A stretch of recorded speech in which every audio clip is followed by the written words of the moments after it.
Greetings, my lovelies. It's Melinda the Good here. Happy Valentine's Day. As is tradition for this channel, today is the day that I read smut. I will link the previous year's videos at the end. If you wish to read the full story, I have the links in the description for your pleasure. Don't forget, this is done with comedic purposes, and I definitely did not have too much fun doing this. Now, without further ado, let us explore the Dunmer of debauchery. I left Iona with the blades in Sky Haven Temple and spent a small fortune for the fastest horse in Marketh. Though its hooves beat a furious rhythm upon the roads between the Reach and the Rift, I could not return to my Dunmer lover fast enough. Teldryn Sero awaited me in Honeyside, my home in southeastern Skyrim, as far from solitude and my husband as possible, and empty now of any housecarl to report our deeds. Iona would serve the blades well, but serve me better with her absence. I'd never kept secrets from my Stenvar. My husband witnessed the events of my life at my side, slaying enemies, forging alliances, counting coins, until Solstheim. The island nearly killed him. When he returned to Skyrim to recover, I hired the greatest swordsman in all Morrowind, whose boasting turned out to be more than a mere sales pitch. And I, the Dragonborn Nightingale of Nocturnal, agent of Dibella, favorite of Sanguine, Blood Imperial, found myself enthralled by a dark elf whose snide tongue wielded words as well as his hands slung spell or sword. That tongue and those hands had been enough to grant me Dibella's gift in the wagon to Windhelm. Now I yearned to discover what pleasures the rest of him could provide.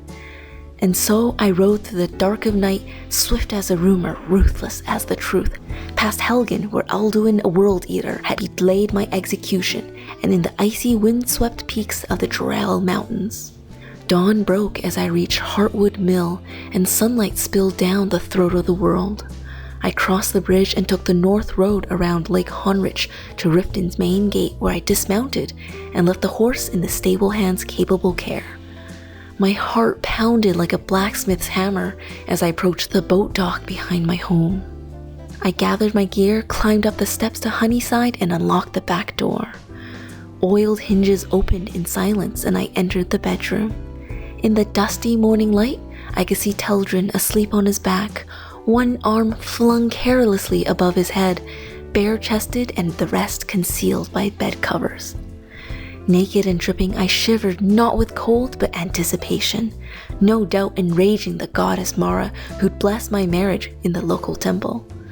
Her priests were probably writhing in uneasy slumber and rising from dark dreams as I lusted for a Daedra worshipping Dunmer. Beverages, cheeses, sweet rolls, bread, butter, and honey covered the table at the foot of the bed. Leaving my weapons and baggage on the floor, I closed and locked the door. I filled a tankard, sipped mead, and drank in the body of a swordsman, more muscular than my sweet Bosmer archer Faendale, not as bulky as a Nord or an Orc, but strong and agile. His chest rose and fell, mesmerizing as the waters of White River, gray skin peppered with darker gray freckles and curls of black hair. I spoke no shout to slow time, yet all of Mundus seemed to stop, while I watched the mysterious mercenary who never revealed his face until declaring his love for me. Climbing into bed, I pressed my body along his side, placing my hand over his chest and resting my head on his shoulder. His heart beat strong under my palm, and his skin felt warm and welcoming as hearthstones, radiating his natural Dunmer heat. He smelled of wood smoke, lavender, and his own unique distillation of myrrh blood.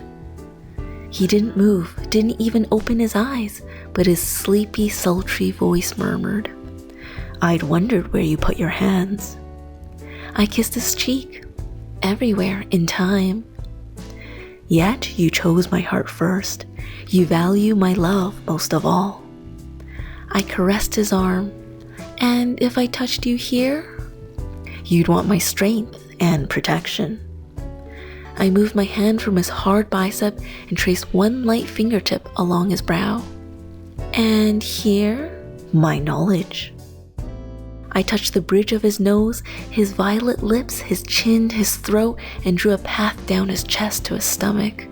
I slid my hand under the blanket over his thigh and cupped his pouch of precious stones. He exhaled a sigh when I grasped his elven rod, hard as a steel hilt wrapped in the softest suede.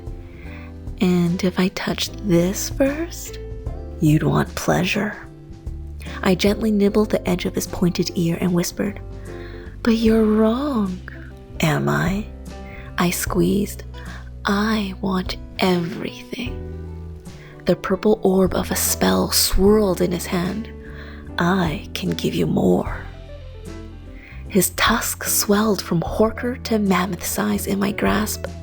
I recognized the unique light of conjuration magic used to summon a variety of weapons, axes, swords, dagger, bow, but never knew it could manifest this sort of tool.